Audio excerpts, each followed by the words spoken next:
when a lot of guys get into the process of reducing drag and improving aerodynamics, there actually is a phrase for that, and that's hypermilling. And hypermilling is what you see, like you see those wind-driven or solar-driven electric cars or electric motorcycles that look like a teardrop. They're trying to increase aerodynamics, and they're trying to radically reduce drag. So that vehicle, whether it's a car or a motorcycle or even like a little tricycle, I've seen guys who ride the three-wheeled trikes, and they're in like this fiberglass tear shape that just supposed to split, really supposed to slip through the air. When it comes to motorcycles or when it comes to personal watercraft, really the most you could do is changing your riding posture. If you're trying to really extend your miles per gallon, get down low in the bars, almost in a Superman position, and that's where you're almost laying completely flat on your chest, your legs behind you, your hands on the bars, your head down. When you see a lot of drag racers who are going as fast as they can, they're doing the Superman position. All right, they're hypermilling.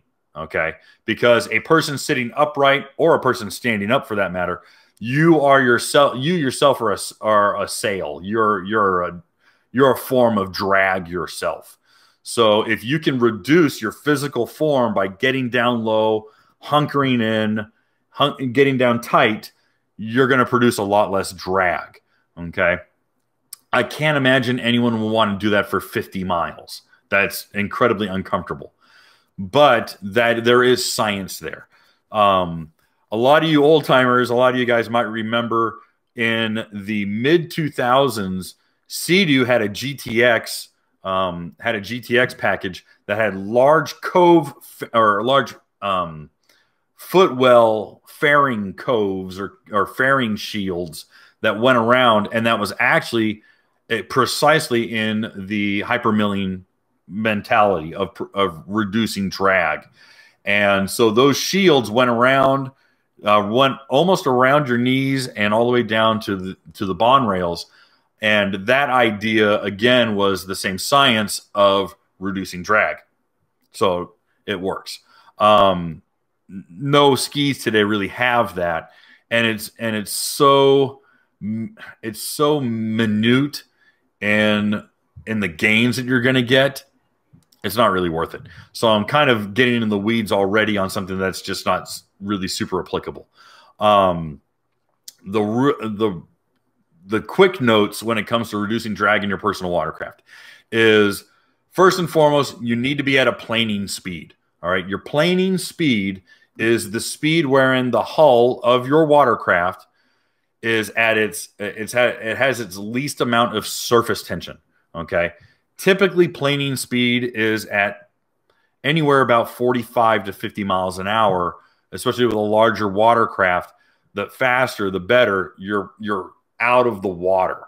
So, and we're doing all these on imaginary glass. So if you're visualize a glass surface, an endless glass surface, and we're going to talk about all the techniques in getting your watercraft to have the least amount of drag. So first and foremost, get up to a planing speed. That's number one. Okay.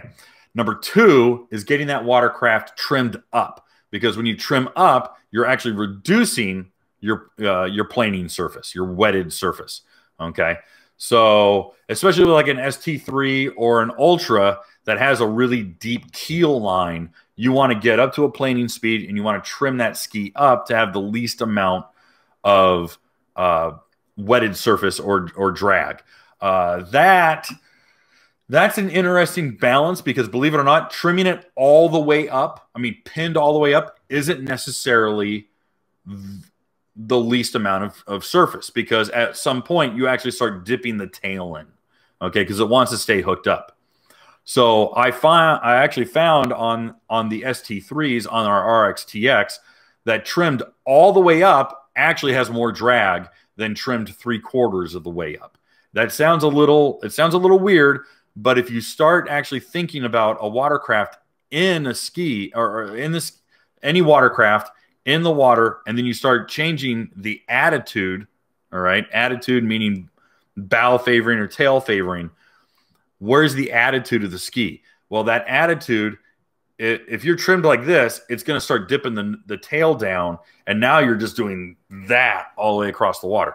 But if you actually are trimmed and you are at a planing speed, you're going to have a very small pad or a very small surface touching the water.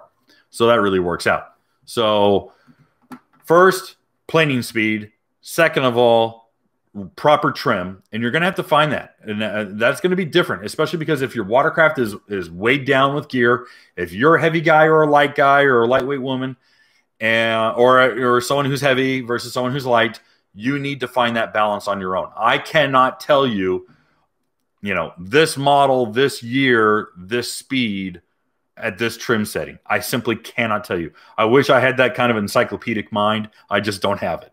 I have some experience with a lot of skis, but I can't tell you off the top of my head what the best one is.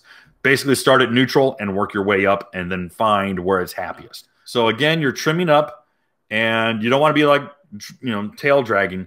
What a lot of guys, especially Kawasaki Ultras, particularly pre-electric trim, the way to do that was with a pump wedge, because that was manually trimming the ski or trimming the nozzle up to bring more of the ski out of the water.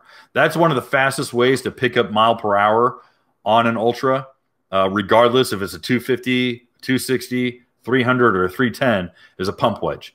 The guys at K-Speed, they've proven that. I know R&D had a pump wedge. Like the first couple weeks, the 250 came out. So pump wedges are very, very successful when it comes to the Kawasaki's. I don't know of any modern applications of pump wedges for the new Watercraft. So it's kind of a moot point. But for you Kawa guys, good piece of information. Hey guys, thanks for hanging out. This clip was taken from our weekly podcast that we record here every Sunday night at 8 p.m. Eastern Standard Time. If you want to watch the whole video, you can go to the Watercraft Journal's YouTube channel, go to playlists, and then click on live sessions. You're going to see it there. Otherwise, go ahead and leave a like, a comment, and definitely subscribe to the channel. It helps us grow. And again, thanks again for watching our videos, and we hope to see you soon.